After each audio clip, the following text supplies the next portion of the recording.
Hey, what's going on? You know who it is. You know what it is. All right, you guys, peep game. I wanted to do a movie review. I forgot to do a movie review, but I saw this film Sunday, not by choice. Basically, somebody wanted to go see it, so I decided to watch the film with them. And I walk out of the movie theater just going, I walk out of the movie theater like, Now, in case you guys don't know what movie I'm talking about, I went and saw the movie Hustlers, basically featuring Jennifer Lopez and Keke Palmer.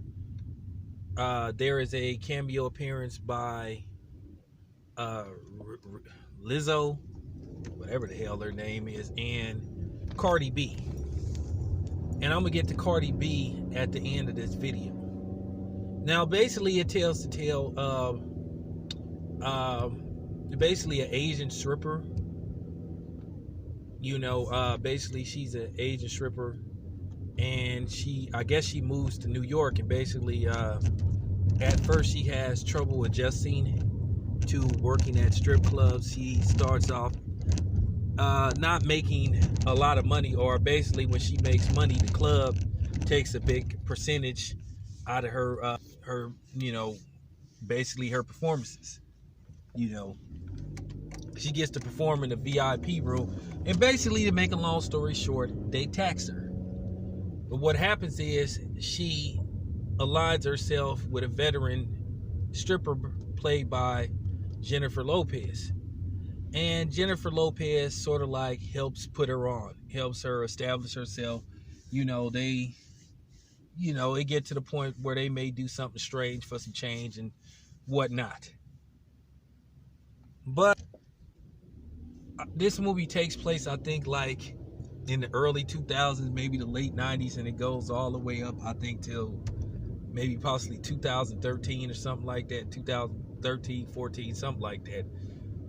But to make a long story short, basically, the stripper thing starts to run dry, a little bit. They get to the point to where they're working odd jobs. So basically what they start doing is they sort of like a service. They're still dancing, but what they do is they get to the point where they start performing at private parties and whatnot, dancing, whatever the case may be.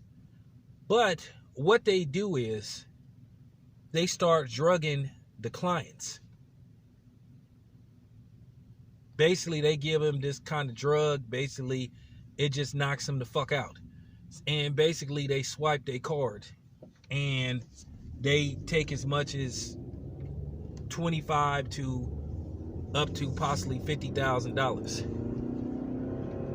And this is an ongoing thing. They start buying cars, houses, expensive purses, Gucci, all that kind of stuff. And basically what happens is one of their victims, comes forward. Now, at first he tries to go to the cops. The first time he tries to call the cop and tell them what happened to him, they hang up in his face. So he calls back and say, please listen to me. He said, I was drugged and my money was scammed. Because basically what happened is that they caused the dude basically to pretty much not be able to pay his mortgage.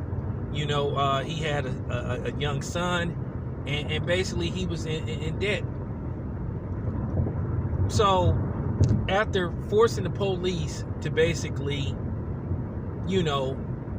decide to investigate, basically, to make a long story short, the police run investigations. They end up catching all 4 women. But here's the kicker. They had what you would call extreme felonies. Drugging, pretty much robbery. And what happened is pretty much, the Asian lady, she drops dime. She goes Tekashi 6ix9ine. And basically all of the women end up copping a plea. But what really happens is what starts the process in motion. They start recruiting other girls, but one of the girls is a cokehead. So she gets the process started. They jam her up. She doesn't hesitate to drop dime and name names. So that's sort of like starts it. But nevertheless, in the end, the women basically served next to no jail time. They all got probation and whatnot.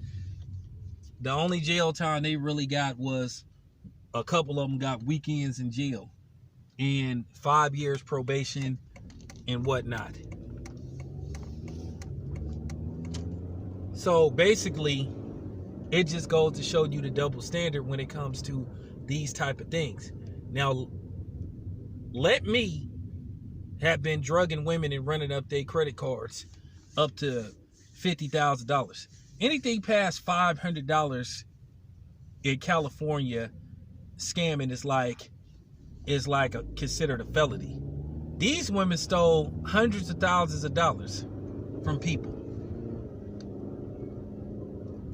and they drugged them. You know, and they basically did no jail time, basically, or next to no jail time.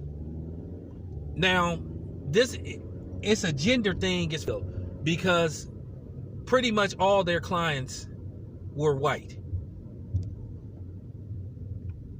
But it just goes to show you the double standard when it comes to these type of situations.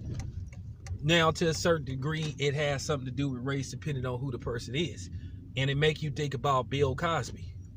Yeah, Bill Cosby is doing hard time, but then these women pretty much allegedly did, or they did what Bill Cosby was accused of doing and convicted, but then they don't do no jail time, pretty much. None. They don't do no jail time. And you like, are you kidding me? So I walk out of the movie going, and it makes you think of what's going on with Cardi B. How Cardi B openly admitting to drugging men and robbing them. And possibly them with, transsexual, transgender people. But you don't hear these women groups like Me Too say nothing. And you got clowns like Rick Ross defending this type of stuff. Look, wrong is wrong. But yeah, it's appalling. It's a travesty. Yes, these dudes were tricking. You know what I'm saying? They was tricking. They was looking for exotic dances and all that kind of stuff. But at the same time, that don't give you the right to drug them and rob them. So, man, that was crazy. It was crazy. It was just appalling, because that goes on in real life. When men are victimized, you're shamed into even saying something, and then your manhood is questioned. But these dudes were victims. One of the dudes almost died. They had to take the dude to the hospital and drop him off bucket naked. But yeah, that movie really pissed me off. Really pissed me off, the double standards. But anyway, this your boy Town Biz. I'm out.